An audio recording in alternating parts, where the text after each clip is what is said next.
Hello guys, আসসালামু আলাইকুম। Welcome to my channel it and style. It and স্টাইলের পর্বে থাকছে আজকে দেখাবো আমি আপনাদের উড ফায়ার পিৎজা।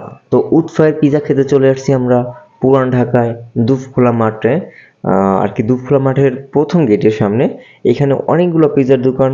তো এখান থেকে আমরা বেছে নিয়েছি পিট বক্স অর্থাৎ M2 স্কোয়ার যে শপটা সেইখানে, কারণ এটা বিভিন্ন দিক বিবেচনা করে আমরা এই দোকানটায় আসছি। আরও এখানে অনেক দোকান, তবে এই দোকানটায় আসার একটা রিজন সেটা হচ্ছে দোকানটার পরিবেশ, স্টাফদের বিহেভ, সব কিছু দেখে আমাদের এটাই সব থেকে বেস্ট লাগছে, যার কারণে আমরা এই দোকানে চলে আসছি। তো আমরা অর্ডার করছি একটা 10 ইঞ্চ বিবিকিউ পিজা। তো 10 ইঞ্চ বিবিকিউ পিজা করতে জানি না কতক্ষণ লাগবে, তো এর ফাঁকে আমি আপনাদের সাথে কথা বলবো আর আপনাদের ভিডিও দেখাবো তারা কিভাবে কাজ করে, আর এদের পরিবেশটা দেখাবো আসলে কি এরা আমাদের ভালো কিছু খাওয়াচ্ছে নাকি বাজে কিছু খাওয়াচ্ছে। তো সব দিক বিবেচনা করে আমি আপনাদের সাথে আজকে শেয়ার করব এই M2 স্কোয়ারের পিজা অর্থাৎ উড ফায়ার পিজাটা। তো তারা সব দিক দিয়ে বিবেচনা করা শেষে আমরা উড ফায়ার পিজা চলে আসছি অর্থাৎ M2 স্কোয়ারে চলে আসছি। তো ভাই অনেক সুন্দর করে পিজাটা বানাচ্ছে। আমাদের সবকিছু দেখে আমার ভালো লাগলো। তো প্রথমে তারা পিজাটা ফুটো করে নিল, তারপরে টমেটো সস দিচ্ছে।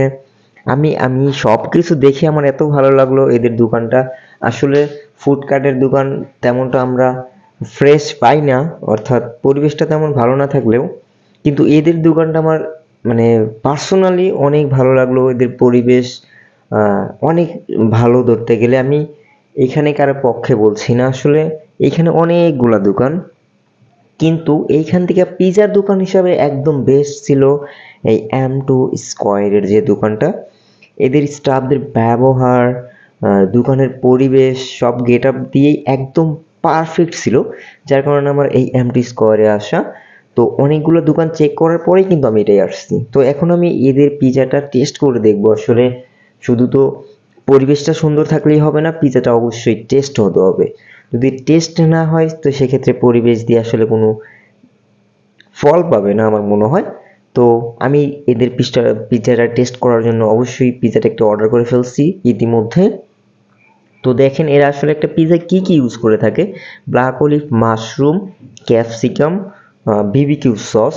মানে আমি যেটা নিয়েছি বিবিকিউ, তো এখানে বিবিকিউ সসটা তো অবশ্যই থাকবে।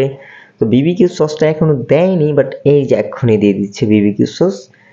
বিবিকিউ সসটা যদি ভালোটা ইউজ করে থাকে, অর্থাৎ একদম আমেরিকান যেটা আছে সেটাই তো একদম ভালো আমাদের জানার মতো। এইটা যদি ইউজ করে থাকে তো অবশ্যই টেস্ট হবে। তারপরে দিচ্ছে একটু স্পাইসি দিয়েছে। এখন হয়তো উড ফায়ার যেটা আমাদের ওভেন, আর কি তাদের ওভেনে ঢুকালো পিজাটা, হয়তো বা 10 থেকে 12 মিনিট সময় লাগবে। তো এতক্ষণ তো ভিডিও করা পসিবল না, তা আমি একটু স্কিপ করে গেলাম। পিজাটা হয়তো বা হয়েই গেছে, এখন বের হবে। তো আমি আপনাদের দেখাবো আসলে এদের পিজাটা কতটা কালারফুল। আর আপনি এর আগে আমি বলে নিব দোকানটার পরিবেশটা একটু দেখেন, মানে এত সুন্দর। এইখানে উড ফায়ার হিসেবে অর্থাৎ স্ট্রিট ফুড হিসেবে একদম পারফেক্ট ছিল। তো যাই হোক, পিজাটা এখন আমি খাবো। আর আমার চ্যানেলে যদি আপনি নতুন হয়ে থাকেন, আমার ফেসবুক পেজে যদি আপনি নতুন হয়ে থাকেন, অবশ্যই একটি ফলো করবেন। ইউটিউব হয়ে থাকলে একটি সাবস্ক্রাইব করবেন, আর কমেন্টস করে জানাবেন এরপরে আপনারা কোন ভিডিও দেখতে চান, কোথায় দেখতে চান। তো সবাই ভালো থাকবেন।